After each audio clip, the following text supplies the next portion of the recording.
Salam damai Kristus untuk kita semua. Masih bersama dengan Bapak di sini, Bapak Joseph Sihombing, pengampu mata pelajaran Guru Agama Katolik. Dan pertemuan sebelumnya kita sudah belajar mengenai bagaimana Allah sendiri sebagai sumber keselamatan yang sejati. Kali ini kita akan mempelajari beragama sebagai tanggapan atas karya keselamatan Allah.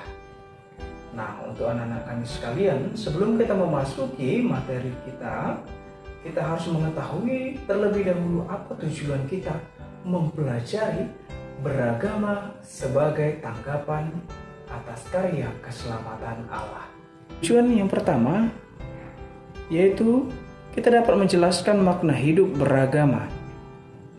Yang kedua, menjelaskan hal-hal baik yang diperoleh jika manusia menghayati hidup beragama dengan baik dan benar.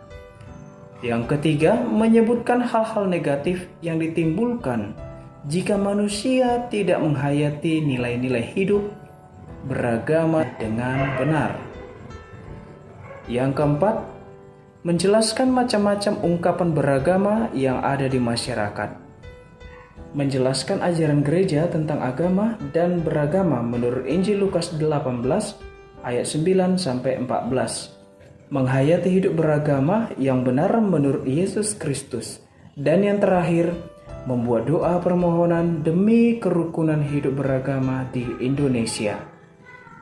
Nah, pada pembelajaran sebelumnya kita telah membahas pemahaman mengenai Allah sebagai sumber keselamatan yang sejati. Nah, apa itu agama? Menurut Dr. Franz Dahler, agama adalah hubungan manusia dengan sesuatu kekuasaan yang lebih tinggi daripada dia, dari mana dia merasa tergantung dan berusaha mendekatinya. Allah adalah sumber keselamatan yang sejati. Dia menawarkan keselamatan kepada semua orang. Tawaran ini ditanggapi oleh manusia dengan berbagai cara. Salah satunya adalah dengan cara beragama. Mereka tidak percaya dan menolak keberadaan Allah sebagai sumber keselamatan, sering disebut ateis. Tidak percaya kepada Allah. Kaum ateis berpandangan bahwa Allah tidak ada, dan karena itu tidak ada hubungan antara keselamatan itu sendiri dengan Allah. Keterlibatan Allah dalam keselamatan manusia adalah sebuah ilusi. Sebaliknya, mereka yang percaya dan menerima bahwa Allah adalah sumber keselamatan yang sejati, mewujudkan iman mereka dengan beragama dan beriman kepadanya. Anak-anak didik kami sekalian, sekarang mari kita memahami macam-macam agama dan alasan manusia menganut agama. Yang pertama, kita harus mengetahui agama adalah hubungan manusia dengan sesuatu kekuasaan yang lebih tinggi daripada dirinya. Dari mana dia merasa tergantung dan berusaha mendekatinya, karena agama merupakan suatu jembatan, suatu jembatan yang menghubungkan manusia sendiri, diri kita sendiri kepada Allah. Dari sudut pandang atau definisi ini, agama merupakan sarana yang paling sempurna mendekatkan manusia kepada Allah. Tujuan manusia beragama adalah karena ingin dekat dengan Allah, bersatu dengannya. Untuk itu, manusia perlu meningkatkan hidup keagamaannya. Sekarang, mari kita mencoba mengenal agama-agama yang resmi yang ada di Indonesia. Sekarang coba kamu amati gambar-gambar kehidupan beragama yang ada dalam gambar berikut ini dan temukan ciri khas agama-agama tersebut menyangkut tempat ibadah, kitab suci, sebutan ibadah, pemimpin agama, hari-hari besar, dan kemudian kebiasaan-kebiasaannya. Membawa hancur hati saat berseru agar kami saling melengkapi tubuhmu, seperti Kau dan Yesus adalah satu. Jadikan kami satu seperti kerinduanmu, agar dunia tahu undi nyata dari kasih-Mu. Sebelum kami pergi memberitakan kasih-Mu, mulailah dari kami lebih dulu. Jadikan kami satu. Nah, sekarang mari kita coba menelaah teori kemunculan dari agama. Perihal agama telah lama menjadi pusat perhatian dan penelitian banyak ahli. Pemikiran mendasar yang terus berkembang sampai sekarang ialah mengenai kemunculan agama. Kaum beragama meyakini bahwa agama yang dianutnya berasal dari Allah, didirikan olehnya sebagai sarana penyelamatan umat.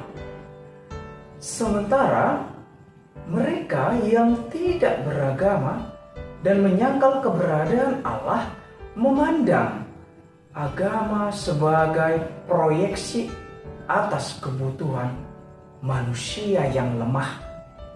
Untuk mendalami kontroversi ini, mari kita lihat teori-teori kemunculan agama yang ada pada layar Anda. Kemudian berikanlah tanggapanmu. Teori yang pertama, agama muncul karena kebodohan manusia. Sebagian orang berpendapat bahwa agama muncul karena kebodohan manusia. Perkembangan pemikiran manusia dimulai dari kebodohan manusia tentang rahasia alam. Pada mulanya, manusia tidak mengetahui rahasia alam. Maka mereka menyandarkan segala gejala alam kepada zat yang gaib. Namun, dengan berkembangnya ilmu pengetahuan sampai pada batas segala sesuatu terkuak dengan ilmu pengetahuan, keyakinan gaib tidak lagi mempunyai tempat di tengah-tengah manusia. Menurut teori ini, makin pandai seseorang akan makin jauh ia dari agama, bahkan akhirnya tidak beragama, dan makin bodoh seseorang maka makin kuat beragama. Maka berikan tanggapanmu, setuju atau tidak dengan teori ini dan apa sebabnya.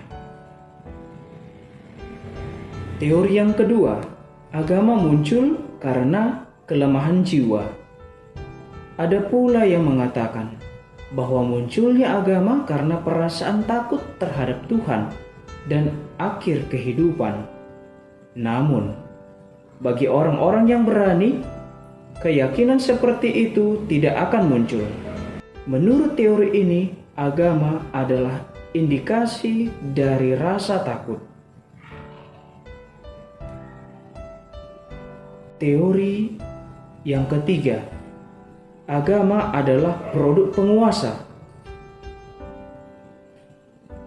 Ada yang mengatakan bahwa agama merupakan produk para penguasa yang diberlakukan atas rakyat yang tertindas, sebagai upaya agar mereka tidak berontak dan menerima keberadaan sosial ekonomi.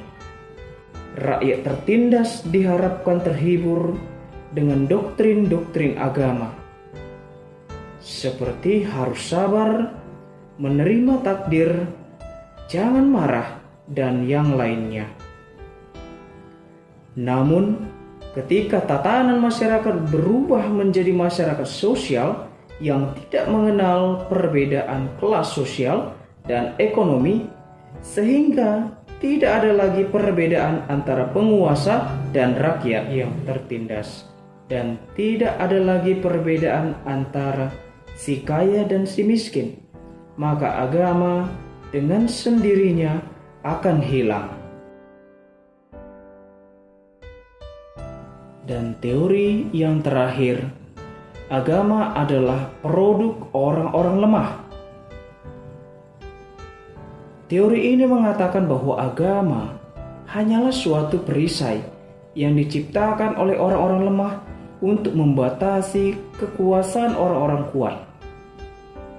Norma-norma kemanusiaan seperti kedermawanan, belas kasih, kesatriaan, keadilan, dan lainnya sengaja disebarkan oleh orang-orang lemah untuk menipu orang-orang kuat, sehingga mereka terpaksa mengurangi pengaruh kekuatan dan kekuasaannya. Baik anak-anakku sekalian, mari kita menggali pandangan kitab suci untuk menemukan tentang ajaran penghayatan agama yang benar. Tadi kamu telah melihat bahwa beragama dengan penghayatan yang baik dan benar terhadap nilai-nilai hidup beragama akan mendatangkan hal-hal yang baik kepada penganutnya. Sebaliknya, beragama tanpa penghayatan yang baik dan benar terhadap nilai-nilai hidup beragama akan menimbulkan hal-hal negatif bagi diri penganutnya dan bagi orang lain. Maka sekarang marilah kita baca Injil Matius 5 ayat 17 sampai dengan 48 dan Lukas 18 ayat 9 sampai dengan 14. Setelah kamu membaca dan merenungi bacaan tadi, silakan kamu menjawab pertanyaan